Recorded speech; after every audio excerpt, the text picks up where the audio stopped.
कि आप शास्त्रार्थ करना चाहते तो आइए शास्त्रार्थ कीजिए, हमें दिखा दीजिए कहीं पर वेद में मंत्र कि भाई इससे बलि देनी चाहिए या इससे जो है किसी को स्त्री को रोका गया है वो यज्ञ नहीं कर सकती या यज्ञोपवीत नहीं पहन सकती, लेकिन वो सब अपनी दुकानें चला रहे हैं और कोई शास्त्रार्थ के लिए तैयार, इसलिए तो शास्त्र पढ़े ही नहीं, तो पढ़े नहीं तो शास्त्रार्थ कहाँ से करेंगे।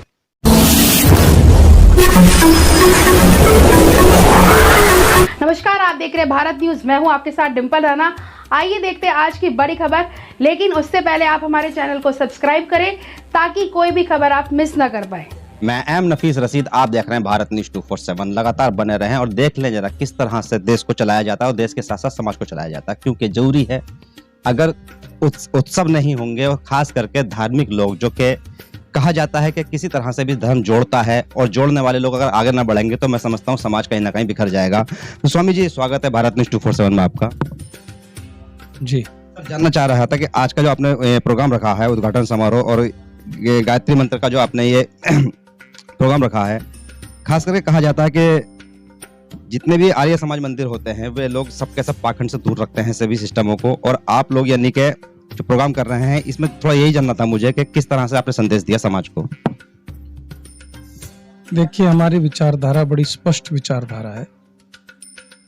उसका उद्देश्य बिल्कुल निश्चित है कि हमें सत्य को छोड़ करके सत्य को हमेशा स्वीकार करना है, असत्य को हमेशा नकारना है, अस्वीकार करना है। आर्य समाज के संस्थापक महर्षि दयानंद सरस्वती ने अपने 10 नियमों में सबसे बड़ी घोषणा यही की, सत्य को ग्रहण करने और असत्य को छोड़ने में सर्वदा उद्यत रहना चाहिए। इस कार्यक्रम का भी यही उद्देश्य है कि लोगों को जागृत करना कि जो लोग आपको धर्म के नाम पर बहकाते हैं, अंधविश्वासी बनाते हैं। अंधविश्वास और अज्ञान इंसान के 2 सबसे बड़े शत्रु हैं। और ऋषिदानंद ने घोषणा की बड़े स्पष्ट शब्दों में, शायद दुनिया में किसी ने नहीं की, कि अविद्या का नाश करना और विद्या की वृद्धि करना इस समाज का मुख्य उद्देश्य है। तो हम सर्वत्र ज्ञान का प्रचार चाहते हैं, सत्य का प्रचार चाहते हैं, वेद का प्रचार प्रसार चाहते हैं, और ये चाहते हैं कि लोग सही को चुनना सीखें, गलत को छोड़ना सीखें। सही को चुनने के लिए जो रास्ता चाहिए वो रास्ता आर्य समाज बताता है। आर्य समाज में 3 बातों पर विशेष बल है कि आप जो भी बात स्वीकार करें वो विज्ञान सम्मत भी हो, तर्क सम्मत भी हो और बुद्धि सम्मत भी हो। इन तीनों कसौटियों पर आर्य समाज के सभी सिद्धांत खरे उतरते हैं।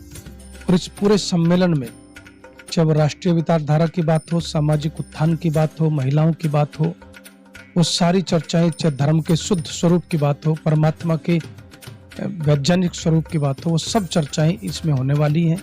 इसी उद्देश्य को लेकर के महोत्सव किया जा रहा है। फिर भी एक जानकारी और लेना चाह रहा था कि जिस तरह से पाखंडवाद दिन पर दिन बढ़ता जा रहा है, आप लोगों की कोशिश ये रहती है सभी लोगों की कि भाई किस तरह से पाखंड खत्म हो, खास करके महिलाओं के अंदर जागृति नहीं आ पा रही है, उसकी वजह क्या हो सकती है सर? उसकी वजह यही है कि लोग भावुकता से ज्यादा कार्य लेते हैं, और हम उनको सिखाते हैं कि मन जो है वो शक्तिशाली भी है और कमजोर भी है। आप मन में जो बहुत विचार उठते हैं उन विचारों को शुद्ध करने का काम बुद्धि करती है। तो आप बुद्धि से विचार करना सीखें, और जिस दिन आप बुद्धि से विचार करना सीखेंगे तो आपको समझ में आएगा कि नीचे बैठा हुआ कोई व्यक्ति यहीं से ग्रह को अपने हिसाब से घुमा नहीं सकता, कुछ उधर उधर नहीं कर सकता।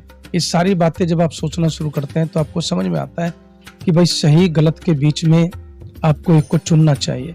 तो धर्म के नाम पर आज भी ऐसे आपको जगह मिल जाएंगी जहाँ पशु हत्या हो रही होगी।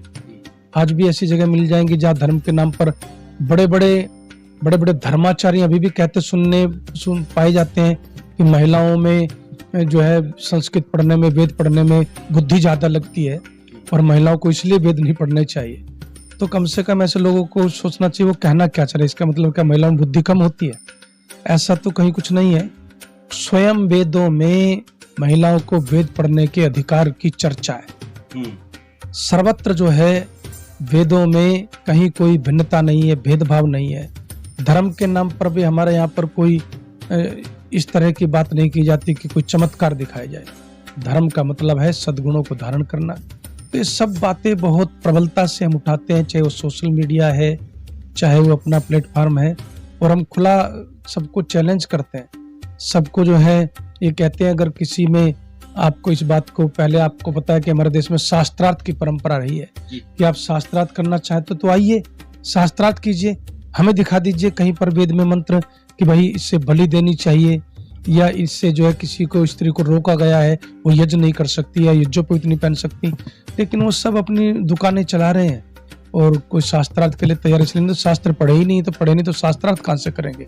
तो सर एक सवाल ये आखिर में मेरा ये है कि अगर मान लो किसी तरह से पाखंड को रोका जाए तो उसका सरल और बिल्कुल साधारण उपाय क्या होना चाहिए? उसका सीधा सा उपाय तो यही है, सबसे सरल रास्ता तो कि वो हर समाज से जुड़े लोग बाग, तो यहाँ पर पाखंड की कोई चर्चा ही नहीं होती।